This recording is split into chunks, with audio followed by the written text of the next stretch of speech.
This episode of Speakers of Hydaelyn is made possible by our generous patrons. Special thanks to our Supreme and Master Speakers, Circa Barakeel, Remy Asalia, Saray Cypher, Omeji Cat Comet, Erisu Yamakawa, Arcadia Lunashine, Dramavian, Nina Grimstarter, Casey Schaefer, Daimos, Cecirful Alirafu, Lily Black, Hans Grenade, Sapa Chakwatol, Faris Gentoru, Cletus Oreo, Quicklevin, Luke Leonatrell, Stella Bell, Ceres, Icy Lee, Lyria Rain, Pamela Isley, Umbral Wind, Naive Arino, Celeste Razgris, Elenriel Maximus, Edwin, Bob CC, Fabson Voidworm, Raimi Maverick, Codred No, Mira Miri, Winebow Brood, Bay Barbalay, Kaisa Regina, Uzora Akari, AJ Brainswordson, Suno Shikano, Yowie Wowie, Chesha Saltiri, Congro, and Gideon Ura. Support the show and become a patron today at patreon.com/speakersxiv. Thank you.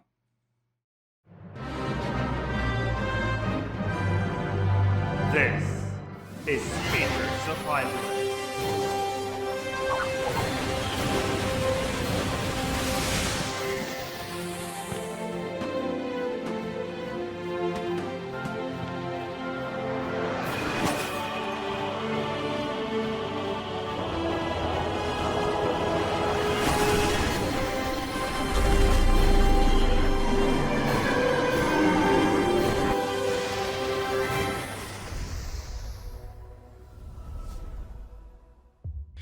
Good evening, Aorsians. Welcome to Speakers of Hydaelyn episode 210. I'm Lakeel Bravestone, and I'm joined today by Georgi Wiston and Rollo Des. Woo! Whoa. It is August the 29th, 2020.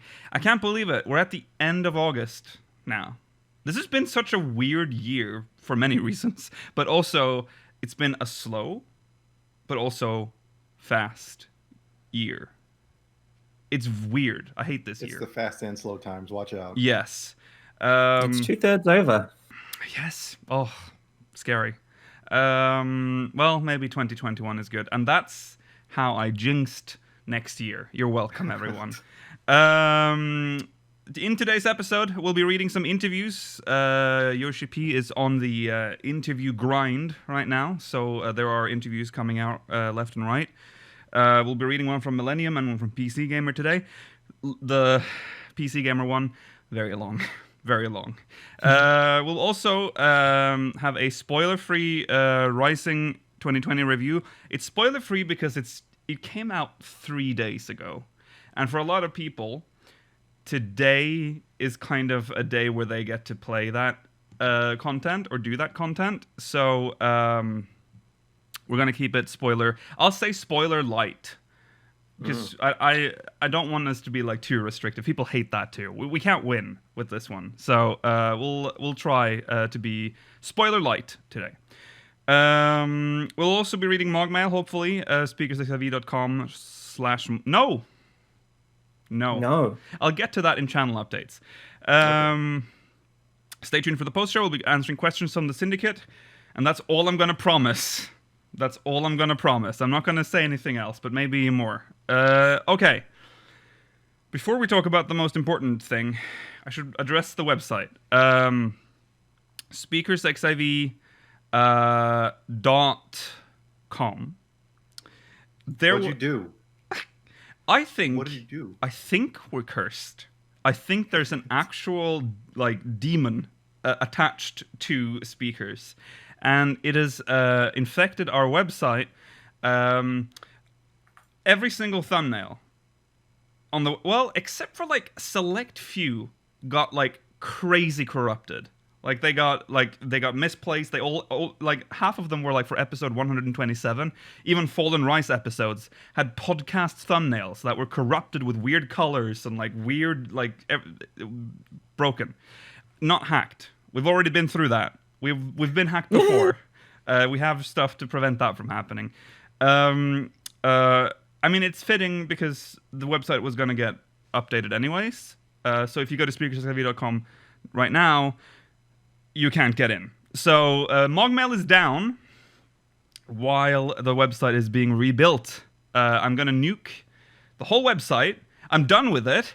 I'm not going to try to salvage anything. I've salvaged the text and shit, but I was going to say, I hope you've kept some of the text at least. I have. But goodbye to the Stormblood tour. Yes, that one's gone. That. I've not saved that article, which was the only article on the website for a while. Yes, no Mog Mail right now, but that's good. That's fine because we have a massive backlog. We'll announce when the website is back up. There you go. It's kind of like a Realm Reborn when that website comes back. You know? It's, well, it'll be a Realm Reborn 2 because this has happened before when we got hacked. Remember when we discovered that live? That was interesting. I don't remember when that was, but I remember just being alerted. Yeah? It was during a weekly stream. Oh, was it? Okay, yeah. Someone was like, it wasn't during a podcast. Website's kind of weird right now. Yeah. There was also a time when, oh god, it's been hacked twice. There was another time when, very early speakers, when someone, I guess someone got access to the admin account. And unfortunately, our Twitter was directly connected to that website. So when something was posted on the website, it would be posted to our Twitter. And this hacker/bot would then post like 100 articles a minute.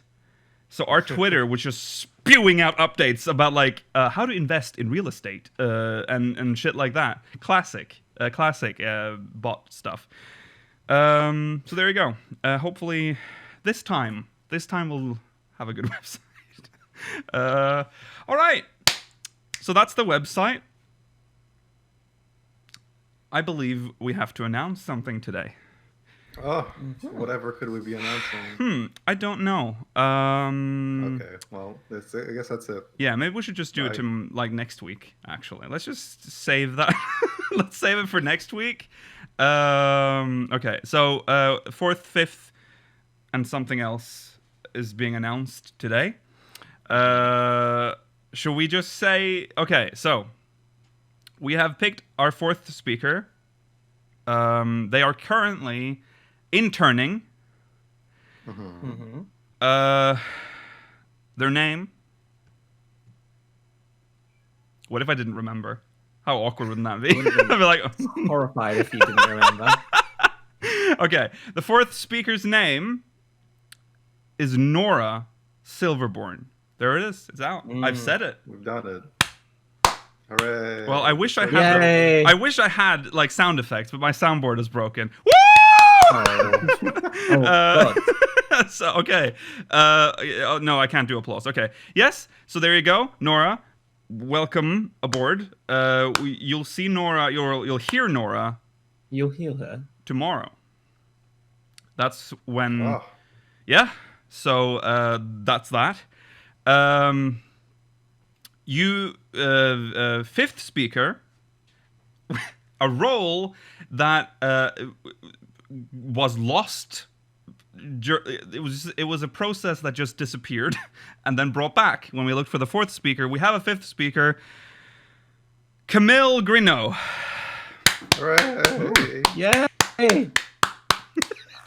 This feels... I really don't like this without a soundboard. I know the sound. I miss. We can do it. Can we have a sound? Any sound? How about this? Ooh. That's not good enough. How about this? No. Okay. Well, how about? I don't even have gong. I have nothing. I can do this. Did you hear that? No. Okay. No one heard that. I heard that. It was. Shit. Well, it was Luigi going, "That's delicious." Next. Oh no. Next is the special part. We have interesting. Very interesting. What's interesting? Something that just happened on screen. It was very interesting, is all I have to say. Okay. The next part is something new. We call them vice speakers. Because there are little vices. Yes. They are essentially they're kind of like vetted like people that we can have in voice chat to do content with. If we are in need of more people, I don't know how to describe it. It's such a new concept still. We're still working out what this means. But They're people that we can trust to have on voice chat during midweek streams who won't say horribly racist things and damage the channel. Right, essentially, yes. And also, it's kind of what Mela does. Mela, by the way, is now head of HR. So that still means nothing. Title means nothing, but Mela's special. So Mela has a special role. Wouldn't the head of HR be in charge of finding someone? That's true, but he wasn't head of HR until now. Okay. So I thought he was head of HR before, but it just didn't mean anything before, and it continues to mean anything now. It will continue to not mean anything, yes. Can I be head of something? I want to be an executive speaker. Okay. You're an executive speaker. Sweet. It's done. Don't know if we're going to widen or make the pool of voice speakers bigger in the future, but we're done with this process now. I don't want to do this for a while. We're done. So we're not looking. We're not looking right now. So there you go. That's that. Band-Aid off. Please look forward to it. Please look forward to it. Obviously, the 4th and 5th will still be under the classic speakers internship. So don't know what that means. All right, that's that. Let's talk about what we've done in 14 this week. Anyone want to share? I've got my cat over, by the way, and you will hear her meow because she does talk. Meow. Right. Yes. What have we done this week in 14? Is it worth having that today? Yeah, I feel like it's been. We're doing some stuff. Yeah. Okay, Rollo. There's a lot of things have happened this week. Yeah, Rollo. What have you done this week? I'll pretend that I'm looking at crafting mines. That's our Ishgard restoration mines. Mm-hmm. Emmerich is there just whipping me while I'm crying over, some crafts that are failing. I'm staring at the wall. I'm trying to get them all to 80 because I had a couple crafters at 80. I'm like, just get them all to 80 because there are weird levels too. Like I had a blacksmith at 34 for some reason, and I had a culinarian at 45. So I'm like, whatever, just get them all to 80. So I got them all to 60 first. Now I'm gonna do them to 70. Okay. But I got one of them 270. I think it's Carpenter to 70. So I could just use that for Beast Tribes because I've been wasting, essentially Beast Tribes quests by not getting any XP. Because you don't get anything else, you're capped. On the level, I mean. So oh, yeah, right. That's my week. Okay. I hate it. I hate crafting. It's not fun. It's a means to an end. That's all I see it as. It's fun when you can craft things that can give you money.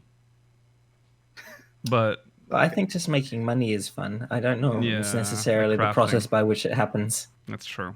You should get a good macro so you don't have to ever think about it again until they raise the eye level and add or remove shit again. Right, Georgi? So I've been crafting as well. Not really crafting. Well, yes. But not really leveling.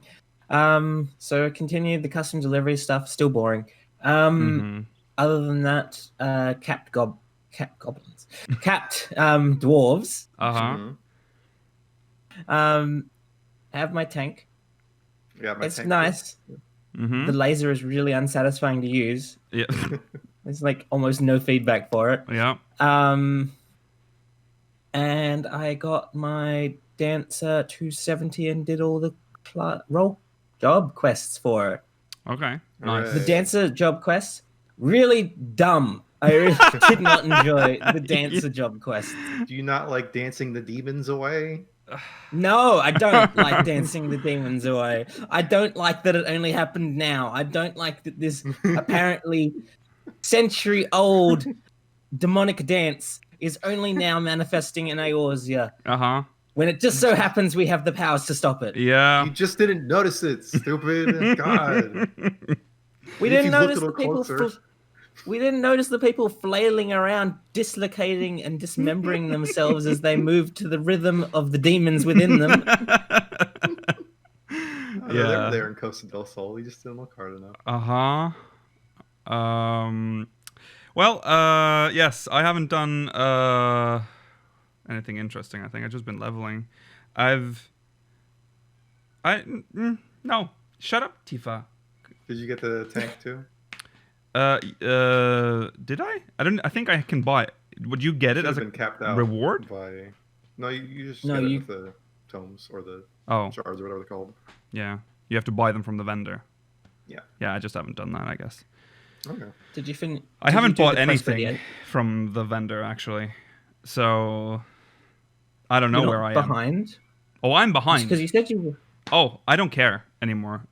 I know that. I stop once I miss a day, I stop caring immediately. So I don't know. But yes, I just level monk now. That's all I do. I still don't understand the class. I understand one thing. I understand why people don't like it. Just do it. Just use 7-star or whatever. I can't remember. Northern Star. Whatever it's called. The True North. True North. No, the 7. Oh yeah, the 7 something. shits. I don't know. Chakras. 7. Yeah. Whatever it is. Man. Exactly. This is the point. This is the problem, isn't it? I don't really like melee DPS anymore, to be honest. No. Okay. Let's jump into recent events because we have a lot to read through today. Here we go.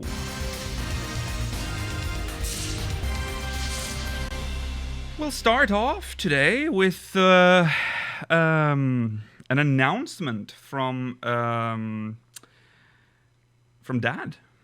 Naoki Yoshida. Producer and director. Yes, producer and director, and our dad, Naoki Yoshida, about the Skybuilder ranking titles / achievements and additional housing. Two very separate issues dealt with in the same post. We'll read. They're separate, but maybe one day they'll come together. Maybe this is the hint. This is like that's why I'm doing it. Okay. I'll read what he has to say about the ranking and achievements, and then we'll discuss that, and then we'll read the housing thing last. Hello everyone, this is producer and director Naoki Yoshida. During the Letter from the Producer Live part Licks, we discussed the topic of the Ishgardian Restoration Skybuilder ranking titles and achievements to be featured in patch 5.31. Thank you to everyone for your thoughts and feedback. Ooh, yes, remember that. Our community team in each region were kept busy collecting and collating comments from official forums, social media, and other websites from across the world in an effort to gauge player preference from a global perspective. These preferences generally fell into one of 3 categories: those who wished to keep the titles unchanged, those who wished for different titles, and those who were happy to let the development team decide.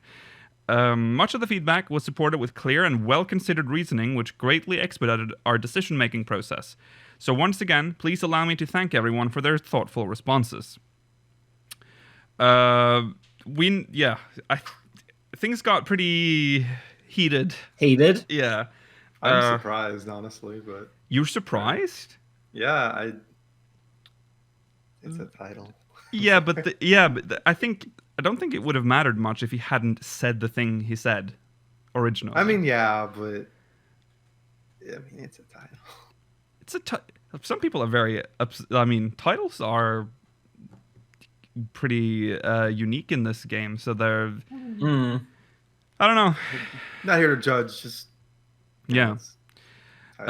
So here's what they've decided: Skybuilder ranking titles and achievements for patch 5.31.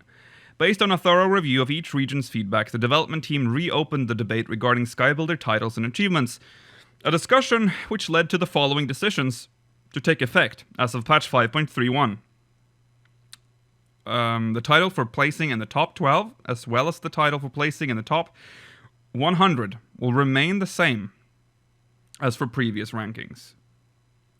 Achievements will be distinct and linked to the phase in which the achievement was earned.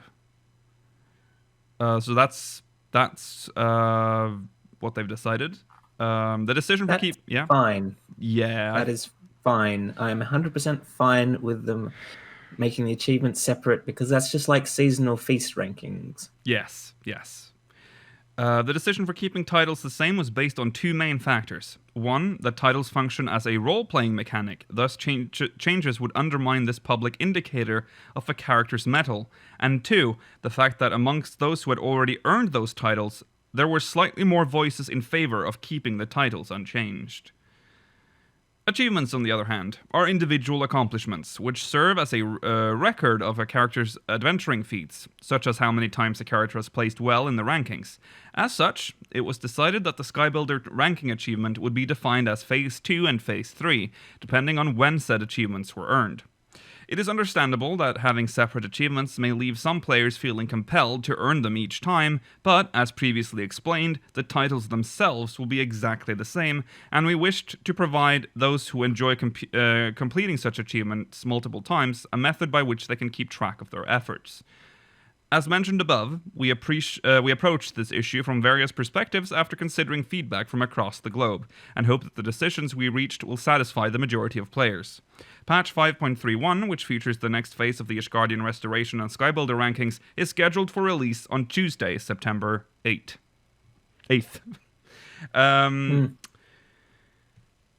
Yeah, I mean, they could have... This is such a weird like situation they put themselves in, because they could have just not said anything about the they stated that they wouldn't change, and then they said they would, which is weird. They could have just said they will change each time, and people will be like, all right, fine. Yeah. But yeah, I guess this is a good compromise. They've made it okay now. I think most people will be okay with this. I think there will be not many people at all that will do it multiple times for the multiple achievements. No. There'll be one crazy man out there, and he's going to post on the Reddit. Hey, check it out. Yeah. Yeah. I'll still say I think it's weird that the ranking season is only for 1 week every... Well, 3 months is what they intended, but I guess this will be the second ranking season in 6 months. So, very strange. Yeah, it is. All right. Speaking about housing again. Additional housing plots. A band-aid on the band-aid, everyone. This section will cover information regarding the addition of new housing plots as announced in the recent topics. The travel restrictions introduced in response to the novel coronavirus, COVID-19, currently prevents us from making any large-scale physical expansion to our servers, and so we are focusing on optimizing server processing in order to provide extra plots. Now that we have a clearer idea of the time frame and scale of these additions, we are pleased to announce the following details. Here you go.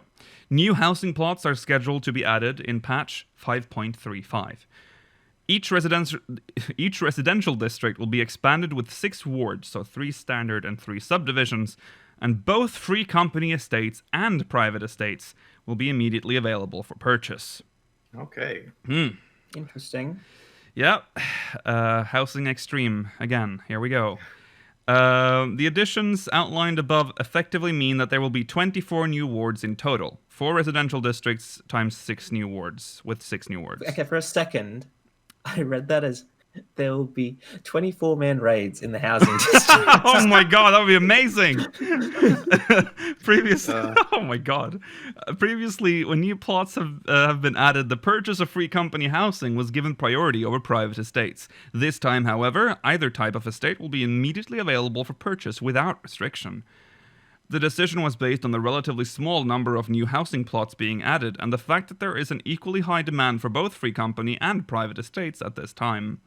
In order to provide potential landowners the chance to save up the requisite amount of gel, we wanted to share this news as early as possible. Please be aware, however, that the timing of these additions and other related details may be subject to slight changes as development progresses. Those were the two main... Okay, so I guess I can read that later. Let's discuss the housing situation again, I guess. You gonna get a new house for the FC? Maybe. Gonna move out of... I'm gonna go get on that crafting then, I guess, because we need more gil. The coffers are empty. Yeah. We need to significantly more money. Yes, we do. Yeah, I'm like the little advisor in Civ 3 saying we need more money. Yes. Yeah. We need a lot of money. The financial advisor. Please, if that stupid airship could just bring me the stuff I need. I don't need electrum ingots, Submarines. Mr. Bean. That's our airship. Sorry, I'm not just talking to Mr. Bean. Mr. Bean is the name of our airship. Mr. Bean, Cher, and Teddy. Teddy being Mr. Bean's. Airships? Sorry, submarines. Who uses airships? What a joke. Submarines, of course. Yes. Mr. Bean, his Teddy, and Cher.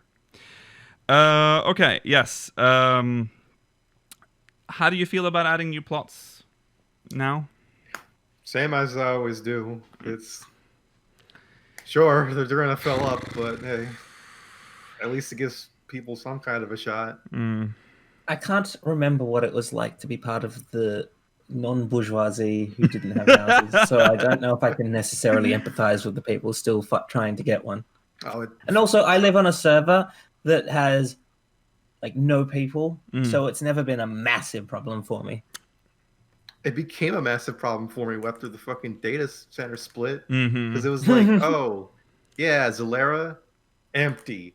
Like they kept adding new wards, and they just stayed empty. Yeah. And I loved it. I had my own little house, and I had it next to the FC house too. I owned an entire block with my friends. And just nothing around there. Yeah. And then people started coming over, and you know, there goes the neighborhood. Yeah. Also, like, adding our housing system is terrible.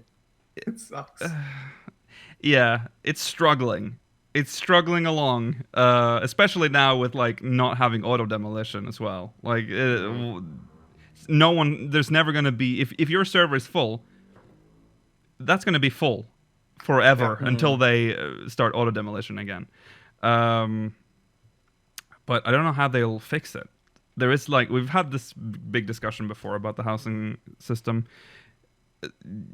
The only way to fix it is to make everything instanced, which means we'll lose some of that uniqueness that we have in our housing system. It's terrible uniqueness. I don't care about my neighbors. What are they going to do for me? I don't know. Seeing their houses.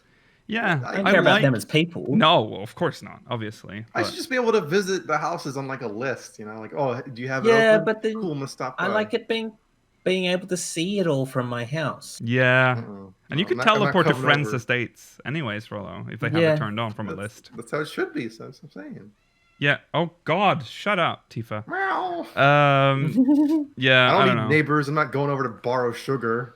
You don't... Yeah, but you act as if that's a thing that neighbors do outside of America. Yeah. You tell me you don't bother your neighbor for shit? No, if I don't have sugar, then I either go buy some or I don't have sugar that day. That's how it is.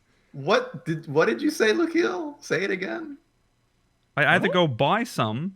No, you said if I have sugar, then I. Oh, sorry. If I don't have sugar, then I'll either go buy it or I don't have it. Say hi to your neighbors, I guess. I don't know. I'll say hi to my neighbors. Well, you're the one who just said that you want an instant system where you just look at a list. Why are you advocating for the old system now? Whose side are you on? No, I'm saying that. Why would you even want it? It's like you can't go and borrow sugar from your neighbors. You know, it's like there's no meaningful interactions usually, I guess. Yes, but that's like life. Like I don't. I don't. It is like life, Rollo. You don't. I don't go talk. Well, I've seen more of my neighbor than I need to, but I don't go talk to him like at random. You know. But it's nice to know that you're living, that you're in like a living world, right? I mean, I guess, but look what you had to experience by seeing your neighbor. That's true. That's true. Do you want that? Do you want to open up your FC house one day? Maybe if he wasn't him, then maybe it would have been an okay experience, you know? Sorry. All right. Anyways, this is for the few people that have watched the streams. Okay. Oh, before we move on, Yeah. I quickly want to say. Okay, so the fact that the novel coronavirus, as they refer to it as, is preventing them from doing any large-scale physical expansion to the servers, do you think that will delay the idea that the firmament or a different instance of the firmament will become a housing district, since they need more server space to add more housing districts? I think they just plan for the future. Like, they allocated the space at the start of the expansion. Or the start of whenever they start doing discard planning. I don't know. I don't know what. Yeah. I don't know. Because to me, this new housing thing sort of feels like a stopgap until they can do that. Mm-hmm. Yeah, it probably is. Yeah. We'll see. But hey, plots. If you live on a very populated server, like, I don't know, Ragnarok or Balmung or whatever. Good luck. Make sure to set yourself to busy so people can't trade you. Yeah. Good luck, everyone. Stop you from buying up one.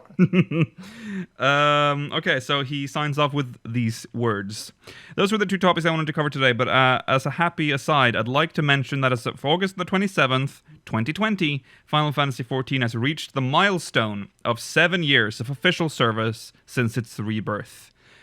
This was only made possible through the enduring support of you, our players, our warriors of light. You have my heartfelt gratitude, and I hope to enjoy this journey alongside you for many years to come.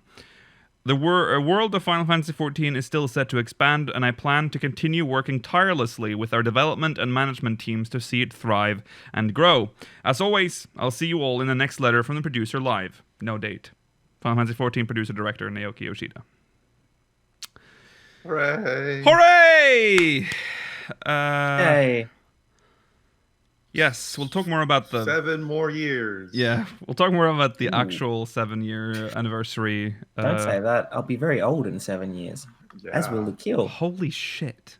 I don't ever want to think about that again. Don't ever say that again, Rollo. Georgie said that. I just said Georgie 7 more said years. it. Yeah, you said 7 more years. Yeah, you said 7 more years. You were the one that brought it up originally. No, and then Georgie's like, "I'll be old." Okay. So that's him. Well, here's the thing. 7 years from now, we're all gonna be 7 years older. I'll be in my 30s. Think about that. Mid 30s. We'll all be in our 30s. Yeah. Well, the kid will be in his 40s, Oh, but that's fine. fuck off. I will not. But I will be like at a point where I'll be like, I can start thinking about the fact that that the 40s are coming. They're still far away 7 years from now, but it's still there. That's scary. Yeah. That's scary. Okay. You should, midlife crisis soon. Yes. Tomorrow, actually, you should have it. Yeah.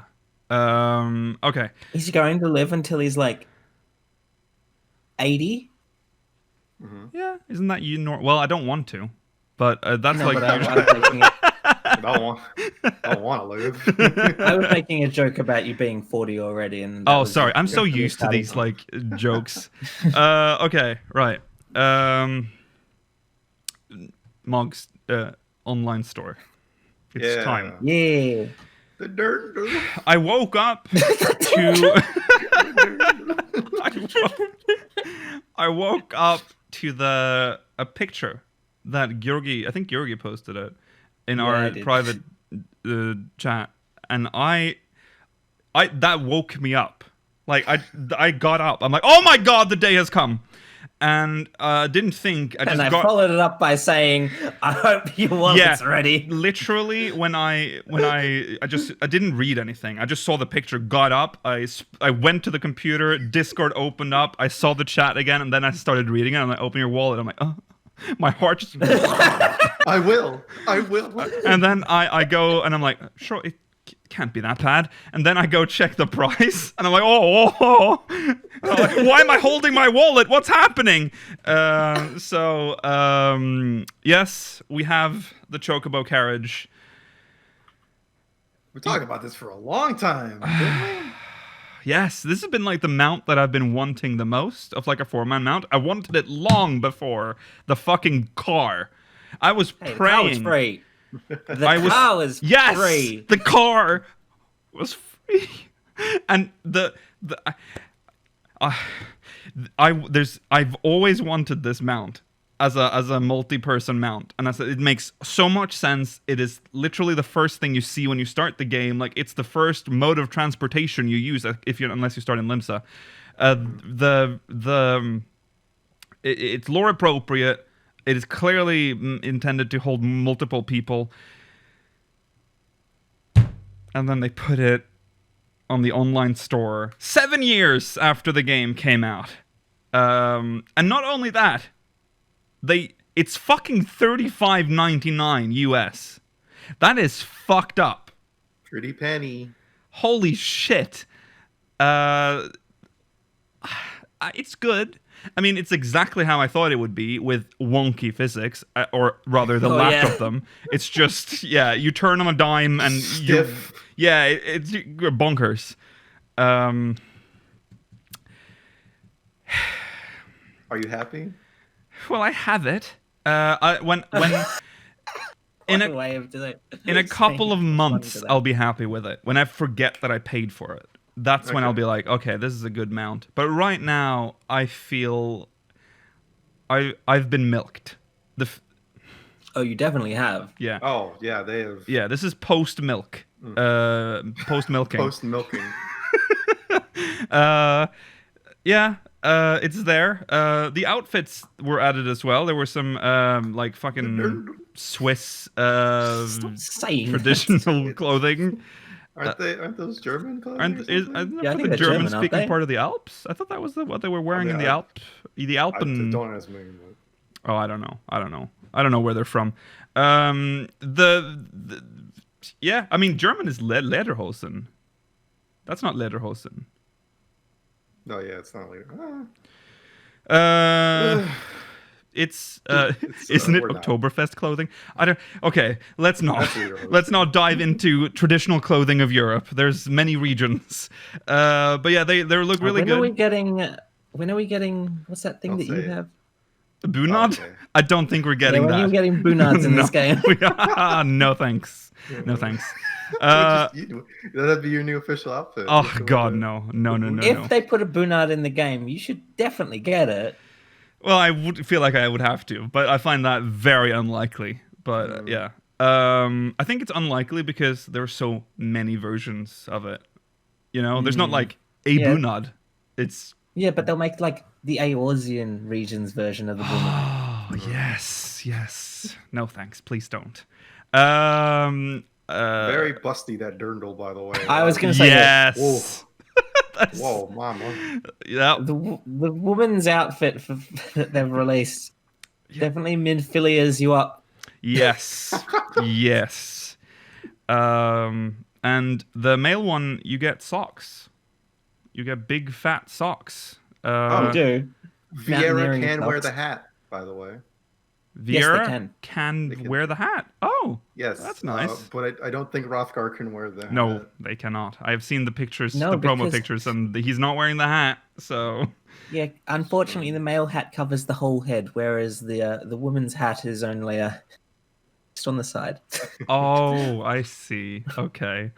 Yes. So yeah, that's cool. Also, yeah, about the socks. You're not actually getting full socks because they're part of your pants. So if you're barefoot, you just get the top half of the socks. No. They're like leg warmers. Yeah. So that's nice. I do not like that. Why are they pants? I don't It's not like know. we've had long boots, but haven't had long shoes before. No, it is a strange decision. I guess if you wanted to just use the shoes without the socks. Don't know. So yep, don't have the pricing for that, but that's the standard price. I think it's like $13 or something for the full outfit. I don't know what they usually. $18 dues. 18? Yep. Oh god. For the outfit? Yep, $18. Is that higher than normal?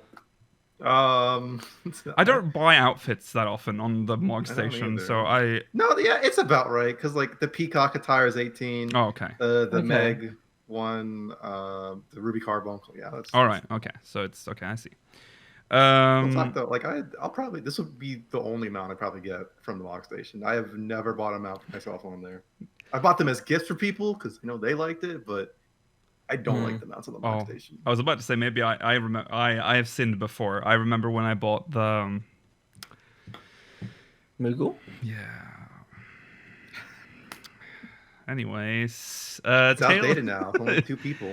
Oh You're yes. never gonna use it again. Yeah. Was that the first like 2-man mount? Was that Yes, I before think Recruit a so. Friend? Okay. I can't remember. There's a reason I bought I it, thought- and I think it might be No, because I- it was. I don't think it was before Recruiter Friend. I think it was the first one that was on the Mog Station, though. Oh, okay.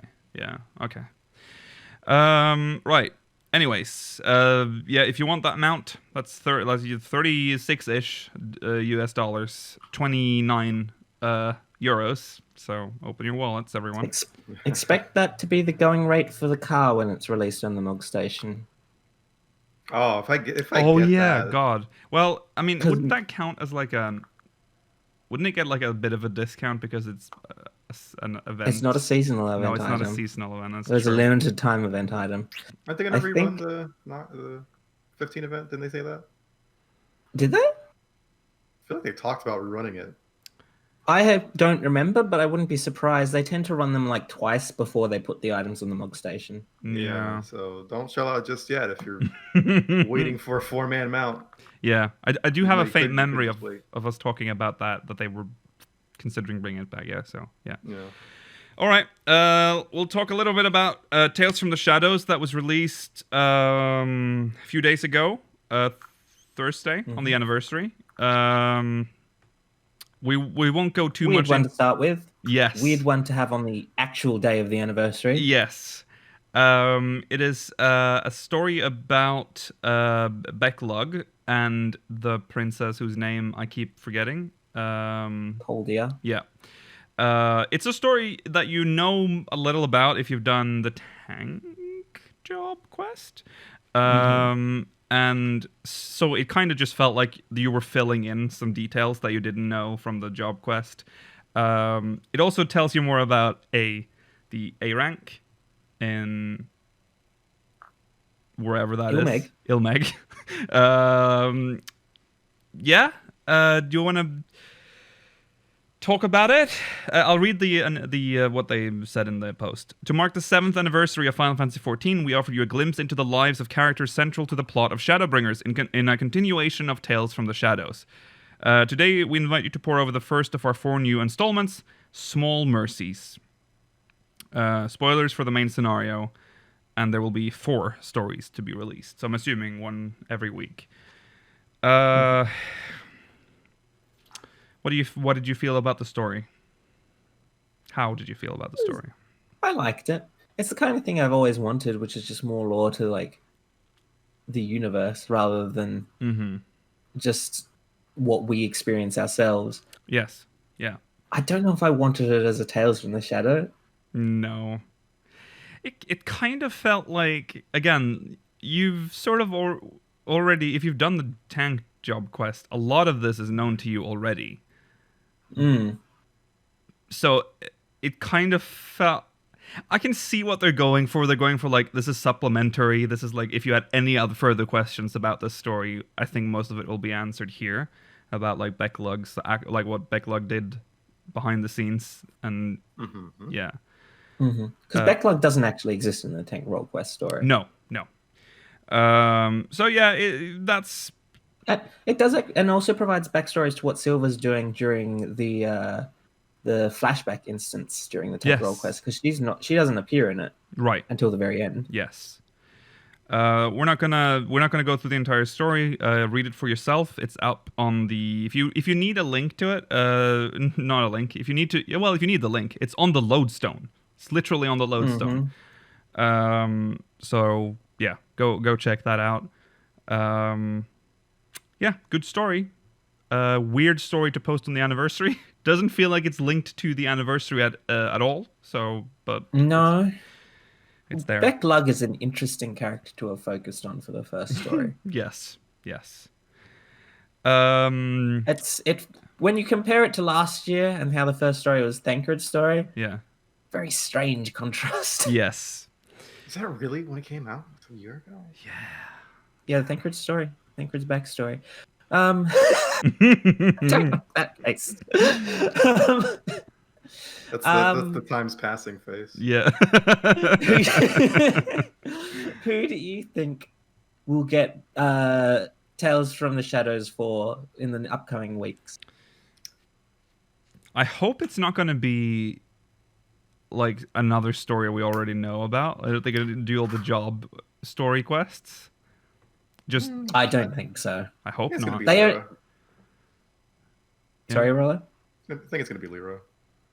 Oh, okay. Who? I'm probably saying her name. The bunny girl. Yeah. Lena. You mean Lena? Lena. Yeah. Sorry, I was Yeah. saying Leroy for some. Yeah. Yeah, Lena.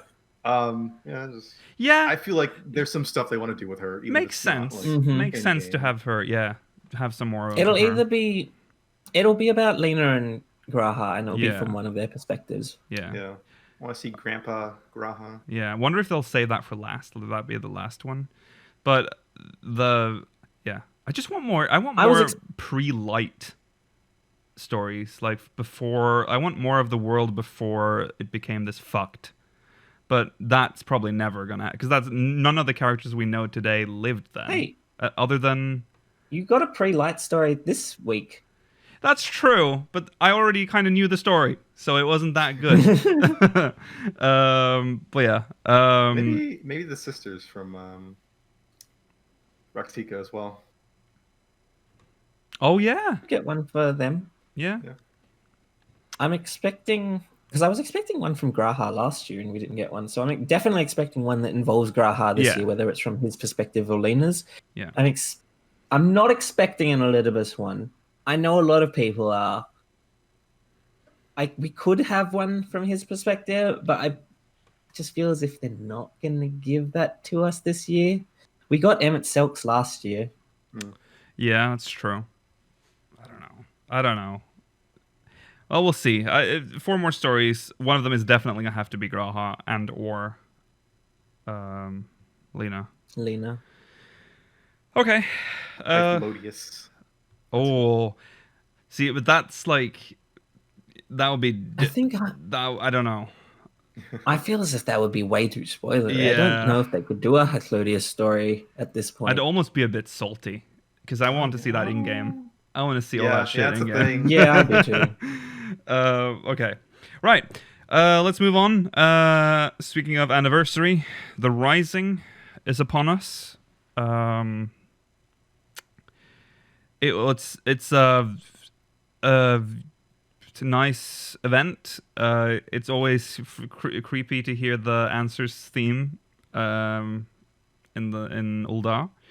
Okay, so here's my question: have they always used that every year? No. Because I remember them using the prologue theme. Yes. Sometimes. Yes, they did. Okay. They normally would use that. I think they started using that after the Dalamud event thing. So that's I recent. thought we got the prologue theme last year, though. Yes, we did. You know what? I think it's because whenever they focus on the Dalamud event, they play this theme. Yeah. Because that's what this was, a Dalamud story. I agree with you. It's creepy. I don't like it. Yeah, it is. Why do they have to use that version? I don't know. It's creepy. So we're gonna be. It's a spoiler-free review. I say spoiler light because I hate like having to dance around things. There's this what do you call it? What is that type of painting called? Stained glass. Stained glass. Artist. Stained glass. Painting of the Sultana and the Sultana 7. This was really weird in the story because the quest actually more or less expects you to know the story because there's this scene where there's supposed to be like a play that sort of depicts, and I thought, okay, we're going to see it in like a play form. That way they don't have to, spend that many resources recreating the actual event in game. But it just fades out and then it's like fades back in and the play is over. So you should have already known what happened during that event. That was weird. I thought that was the whole point of bringing that story into the Rising, to let people know about that. but I mean, they explain it. tell you. Yeah, but, they in very yeah. simple terms. Mhm. Yeah. There's the main plot is how much of this is considered spoilery. I'm almost tempted to just but fuck it's the spoiler free at this Nothing point. really happens. I mean, Yeah, I was willing to talk about the whole thing because it's not exactly the most plot sensitive. It isn't. It's just that people get upset if we don't wait long enough. But okay, fuck fine. it. You know what? Yeah. Executive decision.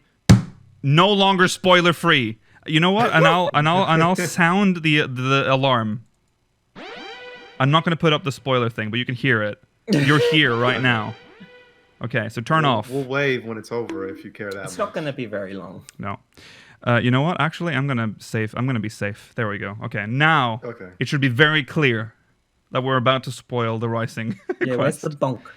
Oh, it did bonk. Okay, you know what? Did you not hear it? I'll sound it again. Oh, okay. Hold on. We're almost there. Come on, bonk me. Okay. Okay. Here we go. 3, 2, 1. Do you hear it now? Yeah. No. That's right. It is spoiler time.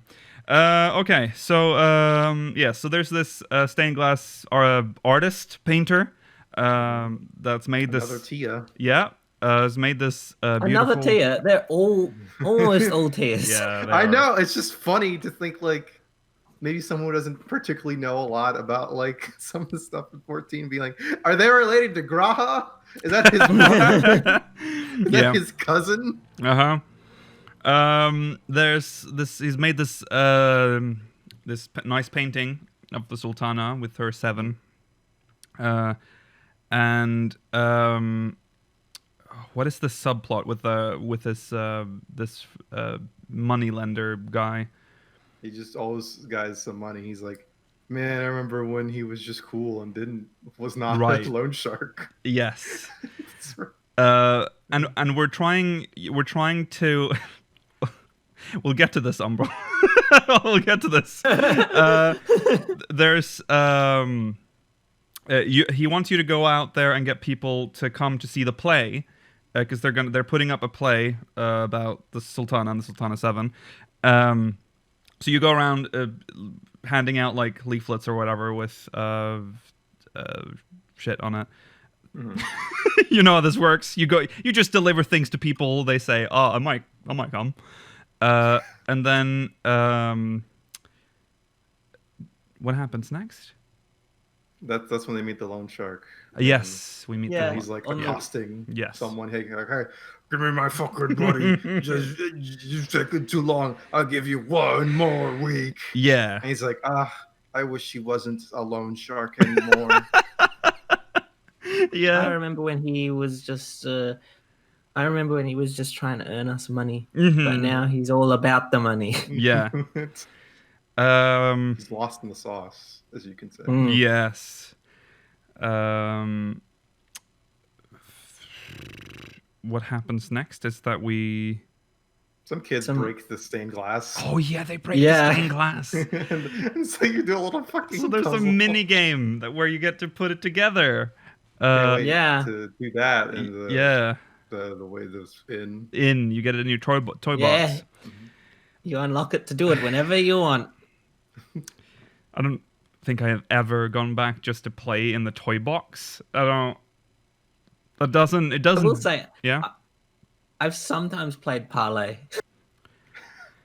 Oh, the worst game.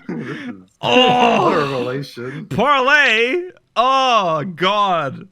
Okay. Anyway, so the play is saved because you fixed the painting very quickly. Good as new. Yes. There's not. Almost like it was never shattered to begin with. They do the play, fade out, fade in.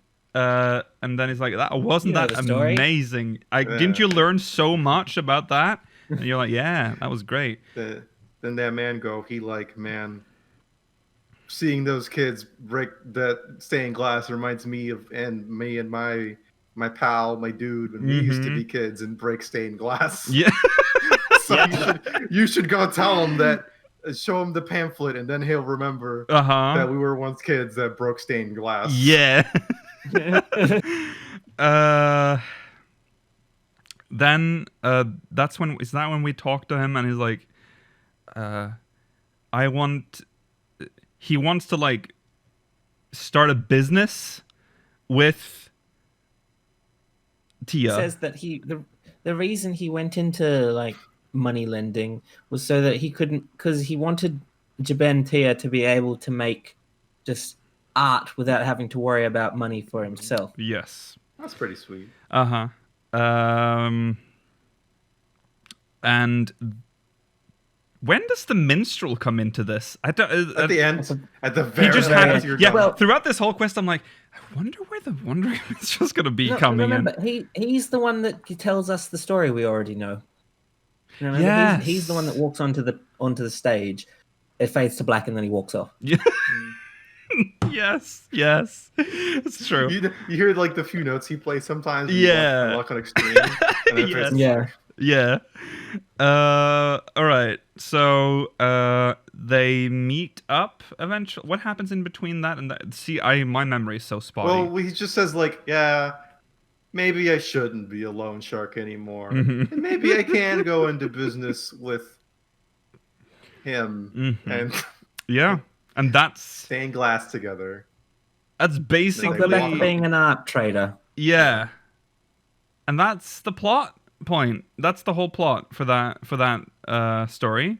They get to live happily ever after. They walk up into the sunset, holding hands. Yeah. Breaking stained glass. Yeah. Just throwing it on the ground. Yeah.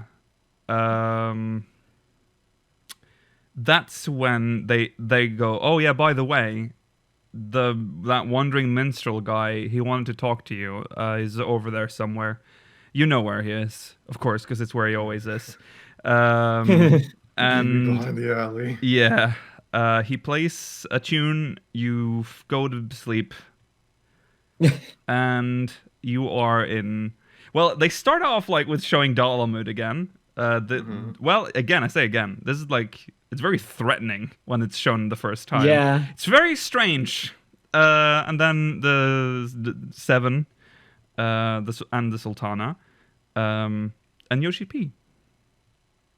And they clap for you, which is yeah. probably my least favorite thing about every Rising event, when they all clap for you. Yeah. It's so weird. And every year it's someone different. Last year it was us. Yep. Last year we were clapping for ourselves. Yep. Yeah. I like that one. We clap for I was so with jobs I did not play. I was so confused when he first stepped in because it shows just the legs first. It doesn't show him. I thought, what the fuck is Thancred doing here?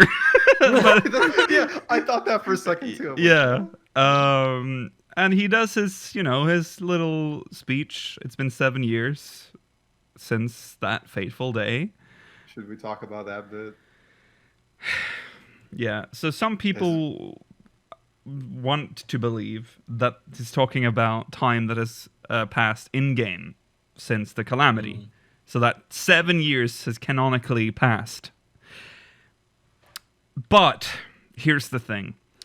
If he had said that as the minstrel, I would have been more inclined to agree on that. However, he is speaking as Naoki Yoshida at this point. So he's talking to us, not our character, but to us, the players. So he's clearly talking about this actual 7 years, because it is 7 years ago today. Not today, but on the 27th. So I just think it's real life time. I mean, but I feel like it could also, like, 2 years does seem about right from about what happened from A Realm Reborn to now. Yes. I agree, but I just don't think they want to leave that time bubble. Yeah, he says 7 years since Dalamud fell, which is a weird way of putting it. But it's weird because he wants to break the fourth wall, but he also isn't sometimes. But we say 7 years since Dalamud fell because that's when the game relaunched. So that's A Realm Reborn.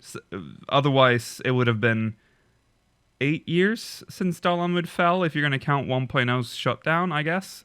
But no one's going to count that. no. And also, that would have led to even more confusion. It's like, happy 7th anniversary. It's been 8 years since Dalamud fell. And everyone's like, what the fuck?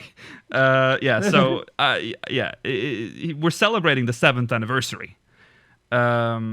So, yeah, I don't know. But I do agree. 7 years makes sense, considering all the shit that's happened. 2 years. Yeah, go on. Send us all your pre 2 year character photos and your post 2 years. You got to see how they've grown, how they've changed. Pre 2 years. What do you? Now you're confusing me, Rollo. Pre 2 years. I mean, like, because some people always be like, okay, this is what my character looked like during A Realm Reborn. Oh, and this is how they look since the time skip. I wish I had a picture. I wish I had this enough foresight to take like a picture on every anniversary, so I knew what my character looked like for each year. I didn't. I don't know. I don't have any pictures like that. Well, the past 4 has just been the Seneschal outfit, hasn't it? So yes. And then maybe the one before that was like the Allegan Code of Casting or something like that. Oh, Dark Light. Oh, sorry. Dark Light. Yes. Yeah. Well, the Seneschal outfit came out in 15. I don't remember how. 16? No, 16. Surely. I want to say 16. Because I remember my outfit wasn't always consistent. Like in old Speakers pictures, I am constantly different in every single picture, so there's no consistency. But yeah. All right. He says thank you. He says the usual stuff. It's nice. It's a little weird with the Sultana and the Lalafels just kind of standing there and not having any, like, because especially considering the fact that we just cut to black when we were supposed to learn more about the Sultana 7. I mean, for me, I understood it because I know the story. I read that whole Tales from the Calamity, but if you didn't, wouldn't this feel a little strange? I'd be like, what the fuck is happening? What if you were doing the quest, and then at this, like, the quest plate, like when you're picking it up, it says suggested reading, and it just linked you to the fucking Tales from the Calamity. Yeah, they should have had like something that you could read in game. Like there would be like a scroll or something that you could interact with to read the story. I agree. Well, I don't think I'd like reading it in game. No, that's true. Pretty long. Yeah. Just make the window, hit Control Home, make it really, really big and blurry. Yeah. By the way, have you noticed after I haven't talked about this, but there's this we have this new window that shows all the links that have like links to websites. Yeah. Have you noticed that there's like a weird like gap thing in there? Like feels like something's missing. That's where the online store is going, guys. I'm calling it. That's where the online store is coming. Okay. Right. That's the Rising 2020. Let's talk about the rewards. I guess there's 2 rewards. Let's talk about the least interesting one. Let's talk about the painting. Good. Nice calling it painting. It's so clearly not a painting. Yeah. It's it is. Put it where Papalimo's face with Luis painting, or sorry, Yida in Papalimo. Move that. No, I'm not moving. They're not relevant anymore. They're always relevant. That's like the last part. Like if we remove that, that's their second death when no one remembers them. You still have the fucking towel over his face. Yeah, that's true. Oh, I miss Papalimo. No. Yes. So, but the second one is the minion, the Ardbert minion. He does the bro fist. If you do this quest without having done Shadowbringers and you read the minion description, you have a major plot point spoiled. Because it says, I think it says like something like Ardbert is literally in you or whatever. There's something that at the end of it. I don't know. That's Well, hopefully, if you're just level 15 and you started doing the quest and you read it and you're like, who is this man? No. What does it mean? And just conveniently forget about it. That's true. But you could have done, let's say, you could be up to Stormblood, maybe. You might be quite into the or game. Shadowbringers, not Shadowbringers, or Heavensward. Heavensward, yeah. I don't know. I mean, it's not like Papalimos Last Witness or whatever. That's not that level of spoilers, but... I mean, fuck it. They have the Grahatia minion now. That's true. Fuck it. It's just blatantly him. Yeah. No, but that's still got a different name. I mean, it is, but if you look at him, like if you just look, you're like, I see. Yeah. I mean, not that it was... I think we all knew it wasn't particularly a big secret even from the start. No. But yeah. So. Yeah, there's the Warrior of Darkness patches as well. Yeah, you meet our bear. Yeah, in Heavensward. That's why. He did have a different name then. Maybe he's it's not the same one. You would have been like, it looks like him, but it's spelled the same way though. No, it's not. Isn't it? One's Arbear and one's Ardbert. Yeah, how do you? There's a D in one of them. What? There's a D in. Why do you go by that name? Oh yeah, you're right. On the first, he was called Arbear. On our planet, he's called Arbear, and on the first, he's called Ardbert. Right. Yeah. Weird. If that's your undercover name, real good, dude. It's real smooth. Why are you going undercover? You're in a different universe. All right. Yes. So that's the Rising. Good event. Good event. I liked it. Weird with the Sultana 7 as a weird like I wouldn't even call it like a B plot. It's like the C plot. It's like just mentioned. Not as much. I was kind of hoping we'd go back to the offices again. What's it called? Oh yeah, floor 13 or whatever it was called. I don't remember what floor it is. It's been a long time. Yeah, I thought it would have been nice, I would assume it was floor 14. I don't remember. No, it's the actual floor that they're on. Yeah. Oh, was the actual floor they're on? I don't remember. Division 7, right? Chat. Chat. You remember? Yes. So okay. We've discussed. I just remember we've discussed Ardbert's stupid name change many times before. All right, let's jump into main story. We have some beefy. Tifa, not now. I swear. He called himself Bart. He called him what? What did you say, Bart? He called himself Bart. And then he would have been. Why? Like, oh, Ardbert? You're still talking? Yeah, he could have showed up and be like, "Ha, eat pant." Okay, main story. Whew. We have some beefy interviews. We'll start with one by Millennium. I feel as if we can probably only get through one of them. Oh, time. I've had my laptop open and it's covered the clock, so I haven't seen what time it is. Ooh, we've spent a lot of time on what the fuck have we been doing? All right. Oh yeah, spoilers over. Spoilers over. Scones. Scones. Come back. Okay. All right. Right. We'll read. God, we have to read the Millennium interview. We'll read the Millennium interviews. It's the shortest of the two.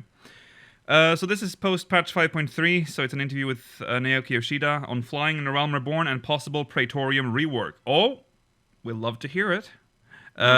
Even during the global health crisis, the Final Fantasy XIV team have continued working hard on patch 5.3. We were lucky enough to ask Yoshi-P some questions about the update and their plans for the future. Patch 5.3 has recently come to the many realms of Final Fantasy XIV.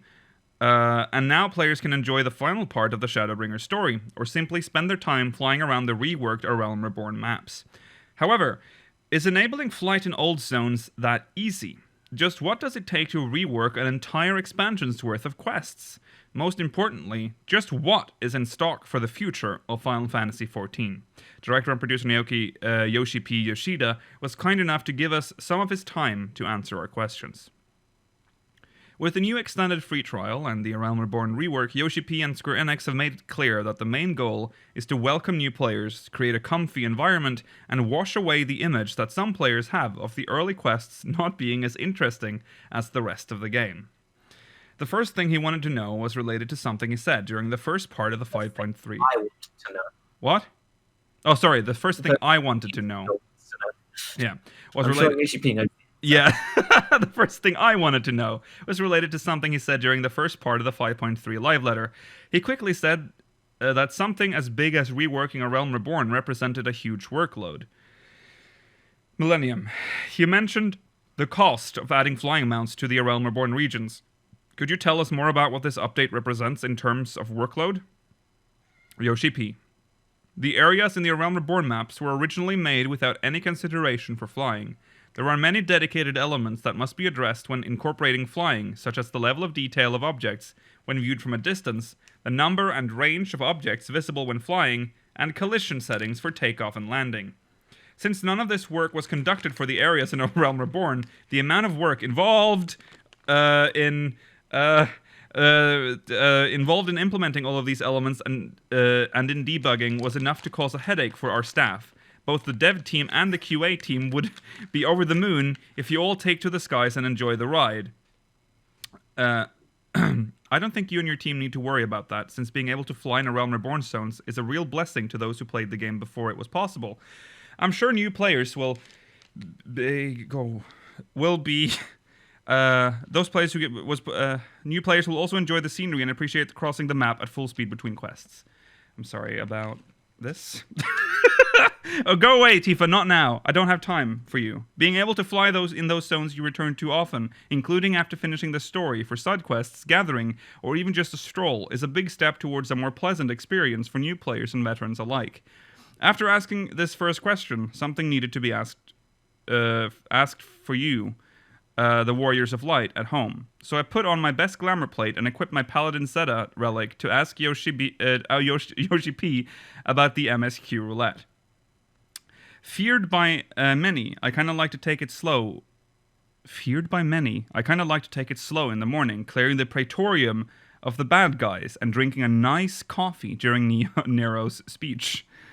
So, will Castor Meridianum and the Praetorium see changes too, whether skippable cutscenes or alternatives?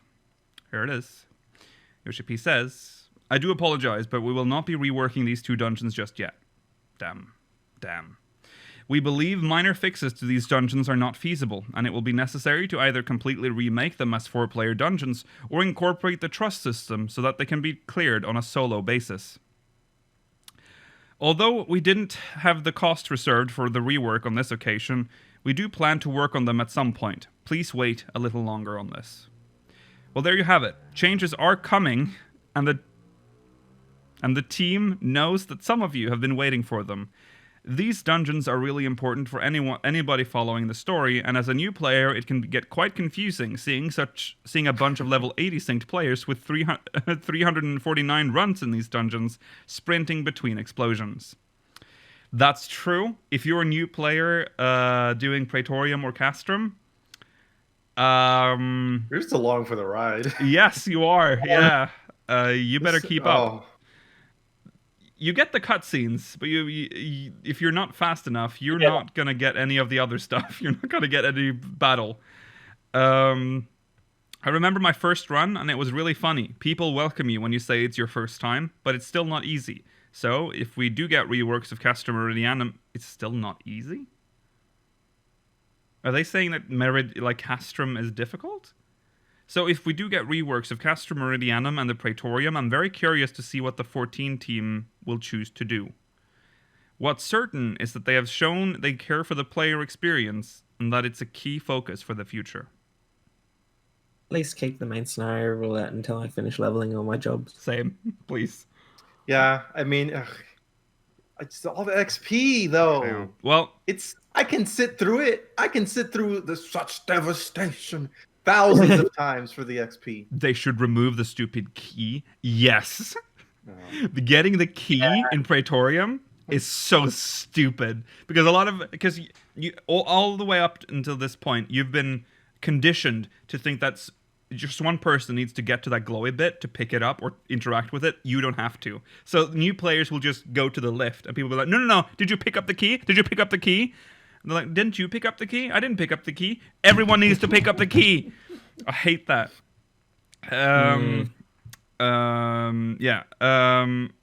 Let's see here. They can delete Castrum. They can delete. Yeah. Actually, they can't delete Castrum because they needed a fight with Livia. I know, but Castrum sucks when you get it on the MSQ roulette because you get so little EXP compared to Praetorium.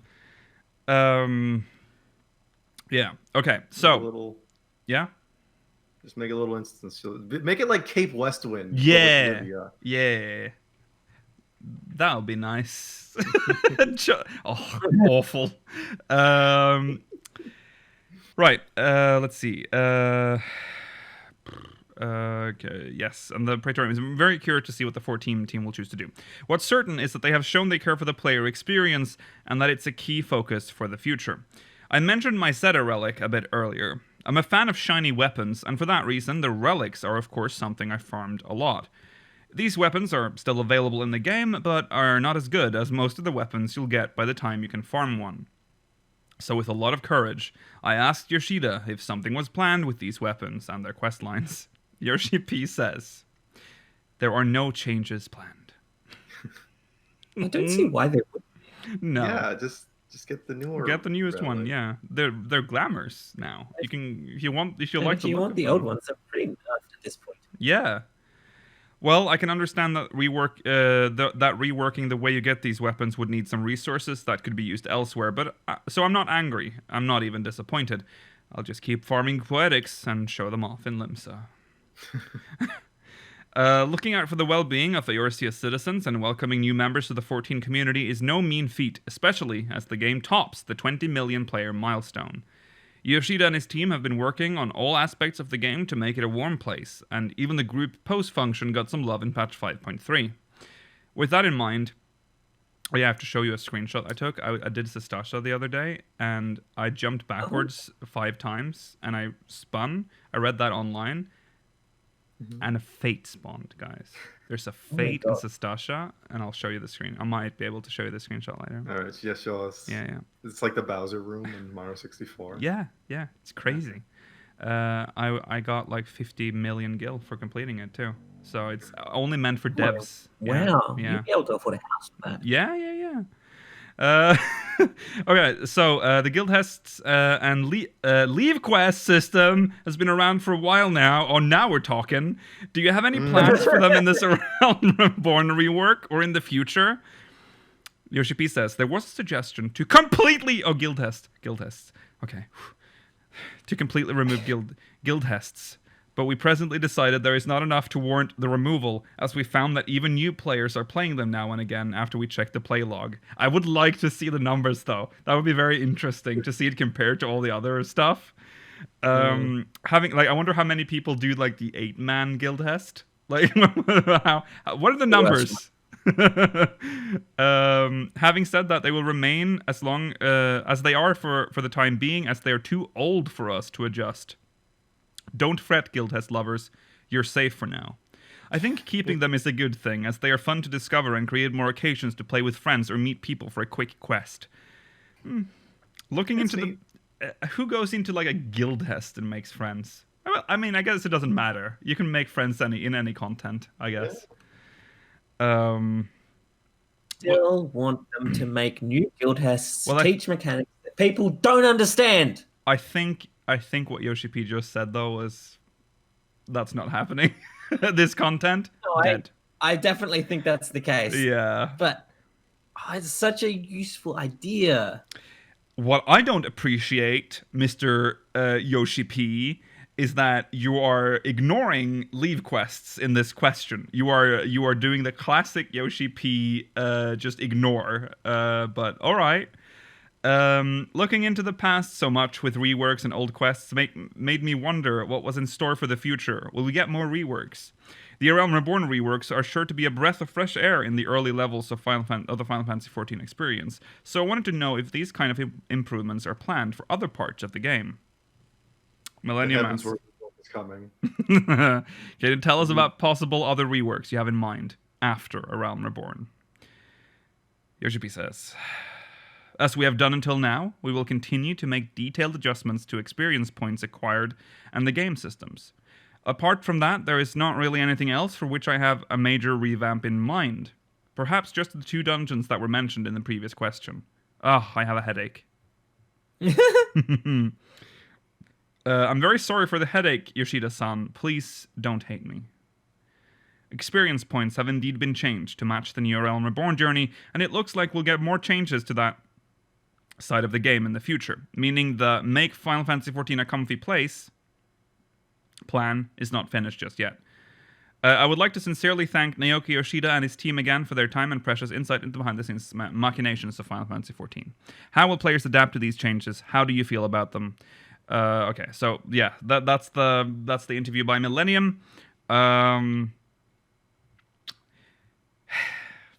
it's again with Praetorium and Castrum. This is like 5th time.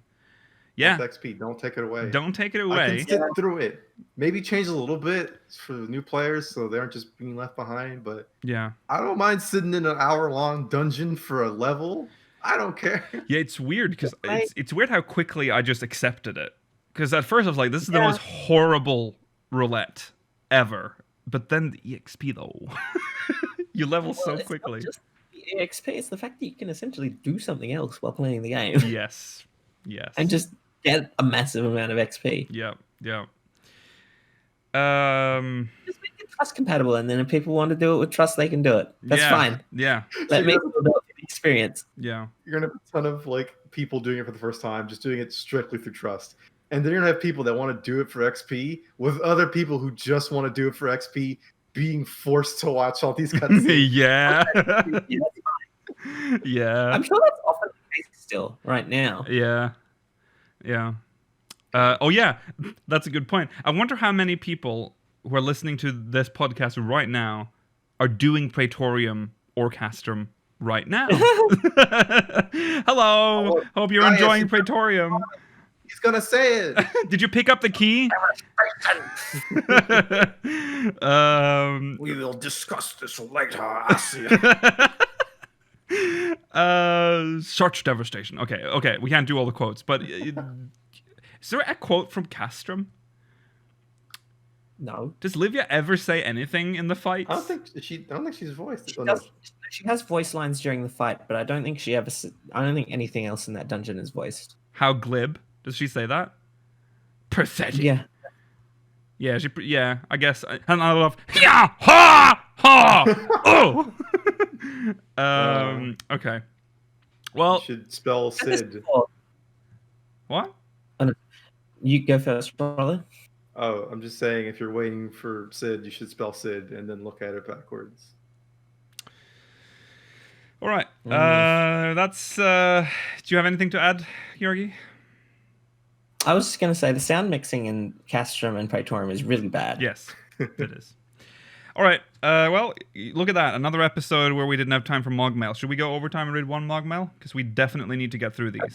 Yeah. All right. Yeah. Let's go overtime. We're reading Mog Mail. One Mog Mail. Here we go.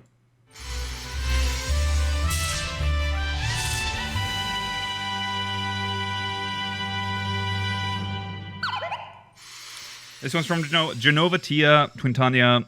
Hello, speakers. I decided to recently create a new character to get that old Realm Reborn experience before the questline rework. Experience another city-state, starting story, play with people on another server, etc. That's not the right question to kill. On screen. Oh, God. Have we... Oh, God. Wrong Mog Mail. Wrong Mog Mail. Okay, well... Now I just have to go through all of them, because they're all labeled incorrectly. Okay. Well... Maybe this one. You know what? That's the same one, isn't it? Yeah. Is it this one? It's the same one! I have rendered it. I've rendered the same one. Twice. Alright, well, I guess I will just read this on screen. Sorry. All right. Hello, speakers. I decided to recently create a new character to get that old Realm Reborn experience before the questline rework. Experience another city-state, starting story, play with people on another server, etc. During Limsa's storyline... Same idea. Yeah. Okay. They were too coward. Yeah. Too scared. During Limsa's storyline, you met Y'shtola for the first time and had a weird I had a weird thought.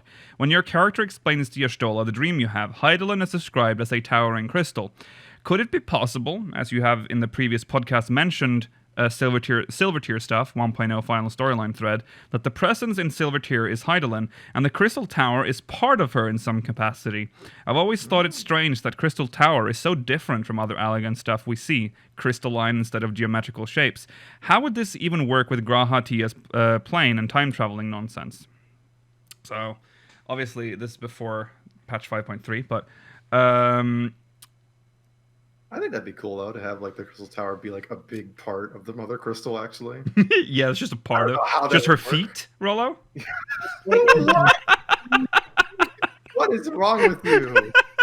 What is wrong with you? What is wrong with you? I didn't even just her toe, Rollo. Just her big toe. Yeah. If that was the case, if this was true that the Crystal Tower is part of Hydaelyn, whatever part of hers. I find it very disturbing that Tatara chipped off some of it to make grass. True. I mean, it's all very disturbing because they seemingly carved part of her into a tower, if it's true. Yeah. And they built shit on her, and like they put up paintings on her. They put nails in her feet. It's canon now that it is Hydaelyn's foot coming up.